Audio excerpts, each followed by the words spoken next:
Danas ćemo napraviti magiju s nečim što nas prati svaki dan, što je dio naših korijena i naše kulture i što uvijek imamo u kuhinji. Naravno, govorim o našoj voljenoj yerba mate.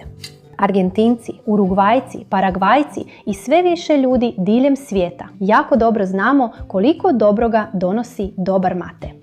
Ali danas ćemo joj dati jednu revolucionarnu upotrebu. Svoju ćemo kosu nahraniti ovim ljekovitim pripravkom. Zajedno ćemo napraviti naš domaći i prirodni šampon od yerba mate i aloe vere. Iskoristit ćemo ogromnu stimulirajuću moć yerba mate koja je pravi pokretač za rast kose. I spojit ćemo je s čarolijom regeneracije i omekšavanja aloe vere. Kad uzmemo ove elemente iz prirode, one koji su nam tako poznati i svakodnevni, i preoblikujemo ih vlastitim rukama i s jasnom namjerom. U kozmetiku, u lijek za našu kosu i naše vlasište radimo čistu alkemiju. Zato se pripremite jer ću s vama podijeliti ovaj prekrasan i učinkovit recept za domaći šampon.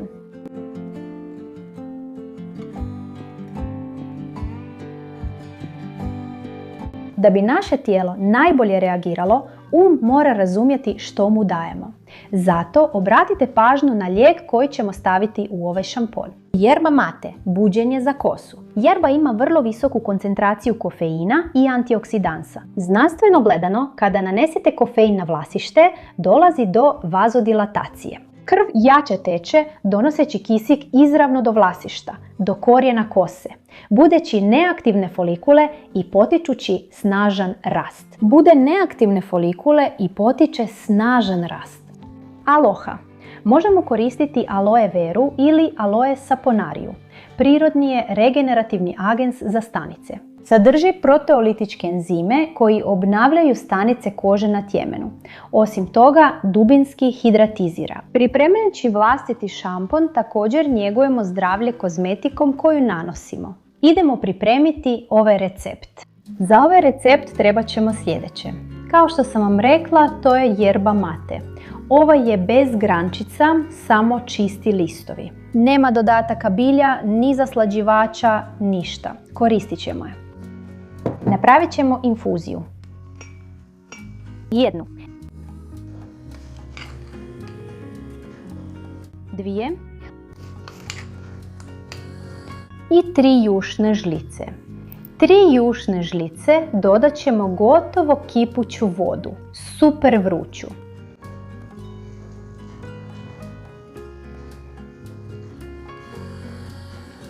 U 250 ml vode dobro navlažimo svu yerbu.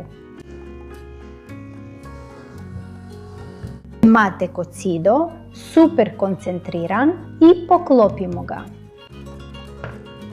Tako se infuzira 7 minuta. Od 7 do 10 minuta. Nemojte ga ostaviti duže da se ne oksidira.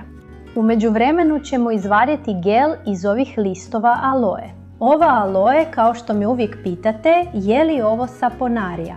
Zato ima ove točkice i jako je mesnata. Izvrsna je za kozmetiku, ali i za jelo. Zato što ima malo aloina, možete koristiti i aloe veru. Ovo ostavite 24 sata da odstoji kako bi se iscijedio upravo aloin koji je ta tekućina. To možete vidjeti, to je ona zelena uljasta tekućina koja se vidi, koja se cijedi u vodu. Uklonimo bodlje.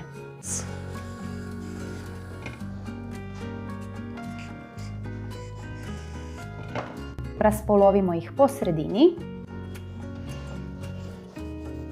Tako ćemo lakše izvaditi gel, to je ono što ćemo trebati. Ovaj gel stavljamo u čašu miksera. Štapnji blender.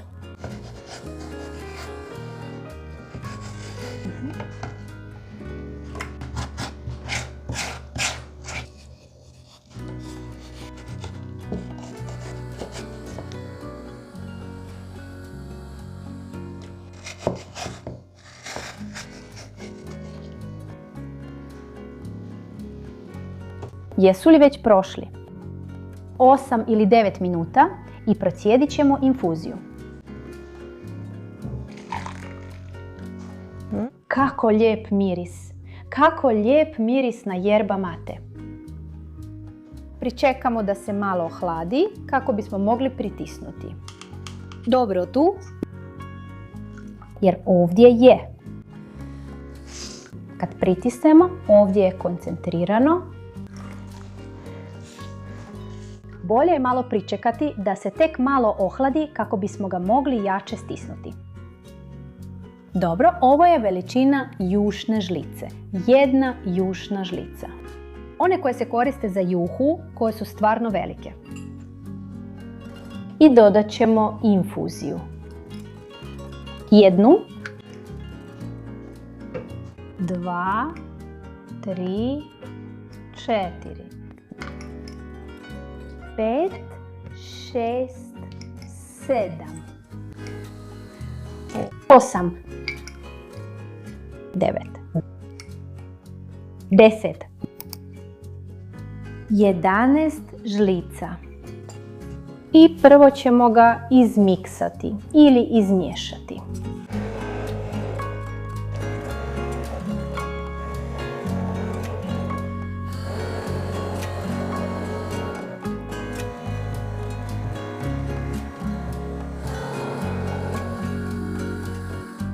Evo, pogledajte svu tu pjenu koju pravi samo gel od aloe. Sada ćemo ovome dodati sapun od glicerina. Zato ćemo koristiti sapun od glicerina koji se može kupiti u bilo kojoj trgovini ili u kozmetičkoj prodavaonici. To je neutralni glicerinski sapun. Koristit ćemo polovicu, što je otprilike 60 grama. Nasjeckat ćemo ga. Nasjeckat ćemo ga što sitnije možemo nožem i stavit ćemo ga u šalicu sa 6 jušnih žlica. 6 ili 8 jušnih žlica kipuće vode. Počet ćemo ga gnječiti da se otopi. Postaće kremasto. Ovo je način na koji ja pravim šampon. Znam da su mi mnogi rekli zašto ne otopim glicerin prije i tako dalje. Ali ovo je formula koja daje dobre rezultate kad se radi na ovaj način. Zato to radim na ovaj način. Vi to možete napraviti kako želite, kao i uvijek. Ovo ovako kako je spojit ću sa smjesom koju već imam od aloe i trave. Stavit ćemo to ovdje.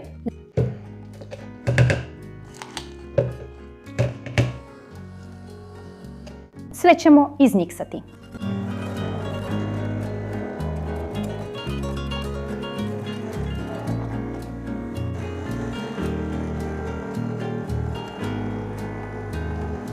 Treba ga miksati ili blendati neko vrijeme, u redu, dok ne postane lijepo kremasto.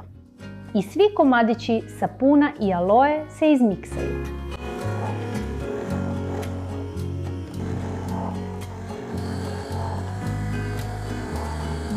U ovom trenutku, kada je sve dobro izmiksano, možete dodati, ako želite, eterično ulje sa nekim mirisom koji vam se sviđa. To je opcionalno.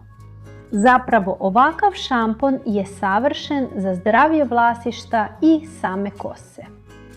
Ali ako želite dodati miris, možete to učiniti sada. A sada ga procijedimo. Možemo koristiti one vrećice za biljna mlijeka. To je super. Procijedit ćemo. Dobijemo stvarno dobru količinu. Kasnije ću vam otkriti jednu tajnu kako da ga sačuvate duže vrijeme.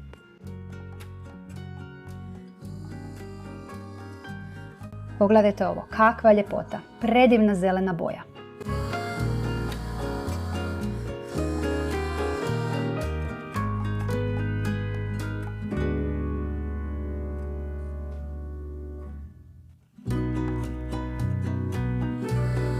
Hvala, ispalo je spektakularno. Kao što vidite, već je jako kremasto, ali tekstura će biti još puno bolja.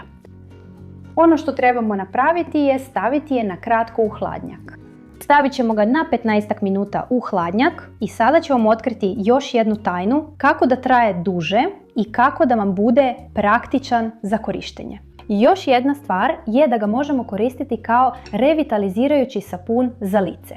Dakle, ispričat ću vam da sam se jučer zadržala. Morala sam završiti snimanje pa sam ga ostavila u hladnjaku do sljedećeg dana. Do danas. Zato sam stavila prozirnu foliju preko njega. I boja se promijenila, što je još bolje, jer tako svi mogu vidjeti te promjene i neće imati sumnje. To se može dogoditi da se boja malo promijeni. Nema problema, ovo je savršeno. I pogledajte kako je tekstura ostala mekana i pahuljasta. Dobro ćemo to umutiti. Pogledajte tamo, na sunčevom svjetlu. Predivna tekstura. I pjena koju stvara je spektakularna, vidjet ćete. Kao i moji drugi šamponi koji su vam se toliko svidjeli. Onaj koji sam napravila od aloe i ružmarina i onaj koji sam napravila od aloe i kamilice. Također sam napravila jedan od aloe i mrkve koji je ispao spektakularan. Dobro, idemo ga uliti u bočice. Ispričat ću vam malu tajnu. Ovu ideju mi je dala jedna pretplatnica kanala u komentaru i činila mi se fantastičnom. Ona ga zamrzava i to mi je bilo genijalno. Jer za ljude koji žive sami, a možda će im trebati više vremena da iskoriste ovu količinu, to je odlično. Jer ga možeš postepeno koristiti i neće ti se pokvariti. U svakom slučaju šampon traje jako dugo, traje mjesec dana ili više ako ga pazite. A ako pazite na higijenu, trajat će vam jako dugo ako ga držite u hladnjaku. S malom špatulicom je lakše.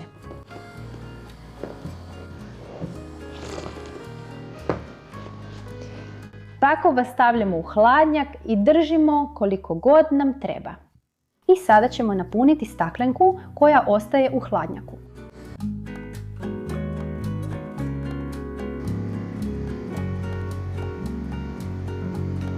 Pogledaj ovu prekrasnu teksturu. Prekrasnu.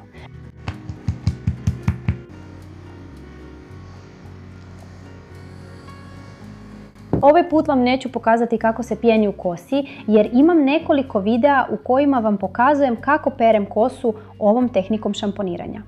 Ako želite, možete to pogledati u bilo kojem od tih videa.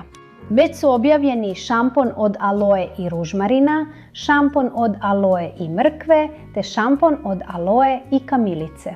I sada ova nova prekrasna verzija od aloe i yerba mate.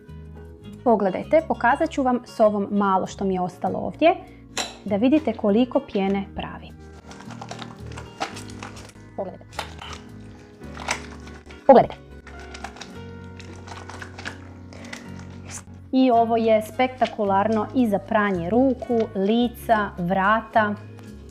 Super je nježan. Možete ga staviti u malu bočicu. Možete ga staviti u malu bočicu, poput ove, i imati ga u tekućem obliku. Ovdje imam još jedan, ali.